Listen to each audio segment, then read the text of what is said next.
ایک لمحے کے لیے سوچیں، آپ 73 سال کے ہیں، اینک ٹوٹ چکی ہے، گھوڑا زخمی اور دشمن کی فوج آپ کو گھیرے میں لے رہی ہے۔ کیا آپ ہتھیار ڈال دیں گے؟ لیکن عمر مختار نے تو نہیں ڈالے۔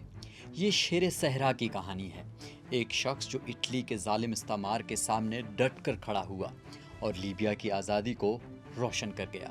یہ کوئی خیالی کہانی نہیں، یہ ہے ایک ایسی حقیقت جو آپ کے رگوں پہ میں جوش بھر دے گی۔ تیار ہیں اس لیجنڈ کے ساتھ صحرا کے سفر پر نکلنے کے لیے؟ تو چلیں، یہ داستان آپ کو ہلا کر رکھ دے گی۔ آئیے کہانی کی شروعات کرتے ہیں۔ عمر مختار 1862 میں مشرقی لیبیا کے برکا علاقے میں زاویہ جنزور نامی گاؤں میں پیدا ہوئے۔ بچپن میں ہی ان کے والد کا انتقال ہو گیا، لیکن اس مشکل وقت نے انہیں اور مضبوط کیا۔ انہوں نے قرآن مجید کی تعلیم سے اپنی زندگی شروع کی۔ بعد میں وہ سنوسی تحریک کے مرکز جغبوب چلے گئے، جہاں انہوں نے فقہ، حدیث، تفسیر اور عربی زبان کی تعلیم حاصل کی۔ ان کے استاد مہدی سنوسی نے ان کی صلاحیتوں کو دیکھتے ہوئے 1897 میں انہیں الجبل الخضر کے زاویہ الفسور کا شیخ مقرر کیا اور سیدی کا خطاب دیا، جو سنوسی تحریک کے ممتاز رہنماؤں کے لیے مخصوص تھا۔ اب آتا ہے وہ لمحہ جس نے عمر مختار کو شیر صحرا بنایا۔ کہا جاتا ہے کہ سوڈان کے ایک سفر کے دوران انہوں نے اپنے قافلے کو بچانے کے لیے ایک شیر کا مقابلہ کیا۔ یہ صرف ایک لقب نہیں تھا، بلکہ ان کی بہادری اور عزم کا ثبوت تھا۔ کچھ عرصے انہوں نے سوڈان میں سنوسی تحریک کے نائب کے طور پر عین کلک زاویہ کی قیادت کی، لیکن 1902 میں مہدی سنوسی کی وفات کے بعد وہ واپس برکا آئے اور زاویہ القصور کے شیخ بنے۔ سن 1911 میں اٹلی نے عثمانی سلطنت کے زیر قبضہ لیبیا پر حملہ کیا۔ اطالویوں کو لگتا تھا کہ لیبیائی انہیں عثمانیوں سے نجات دلانے والا سمجھیں گے، لیکن وہ غلط تھے۔ بنغازی کے گرد و نواح میں عمر مختار، جو اب 50 کی دہائی میں تھے، انہوں نے سنوسی تحریک کی قیادت میں زبردست مزاحمت کی۔ 20 سال تک انہوں نے گوریلا جنگ لڑی، صحرا کو اپنا ہتھیار بنایا اور اطالوی فوج کو ناکوں چنے چپوائے۔ عمر مختار کی قیادت میں کئی یادگار معرکے ہوئے۔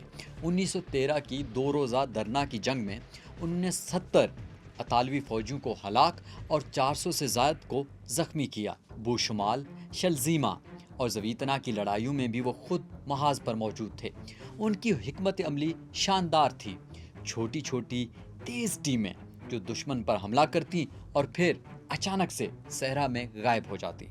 اطالوی فوج ان کے سامنے بالکل بے بس تھی۔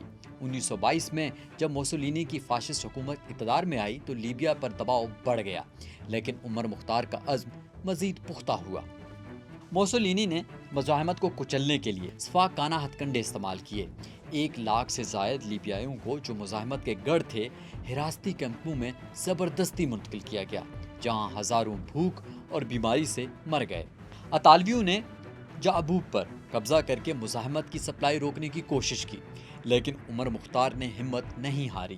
1929 میں جنرل بادلیو نے مذاکرات کی پیشکش کی اور عمر نے 2 ماہ کی جنگ بندی قبول کی، لیکن ان کی شرائط تھیں: شہزادہ محمد ادریس سنوسی کی واپسی، جغبوب سے اطالوی فوج کا انخلاء اور سیاسی قیدیوں کے لیے عام معافی۔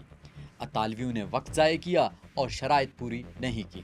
1931 میں اطالویوں نے جنرل گراتیسانی کو لیبیا کا گورنر بنایا، جو اور بھی سنگ دل تھا۔ 11 ستمبر کو ایک معرکے میں عمر کا گھوڑا مارا گیا، ان کی اینک ٹوٹ گئی اور وہ گرفتار ہو گئے۔ 15 ستمبر کو بنغازی میں ایک فرضی عدالت نے انہیں موت کی سزا سنائی۔ اگلے دن 16 ستمبر 1931 کو 73 سال کی عمر میں عمر مختار کو ہزاروں ساتھیوں کے سامنے سولی پر چڑھا دیا گیا۔ ان کے آخری الفاظ تھے: ہم ہتھیار نہیں ڈالیں گے، ہم یا تو فتح یاب ہوں گے یا شہید۔ عمر مختار کی شہادت نے انہیں ہمیشہ کے لیے امر کر دیا۔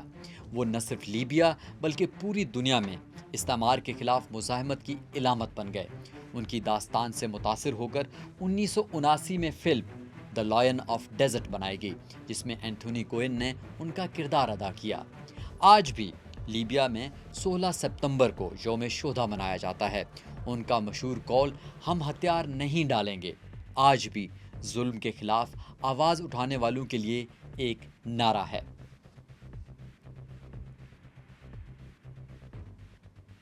لیکن 2025 میں عمر مختار کی کہانی کیوں اہم ہے؟ کیونکہ یہ ہمیں بتاتی ہے کہ ایک شخص کی ہمت لاکھوں کو متاثر کر سکتی ہے۔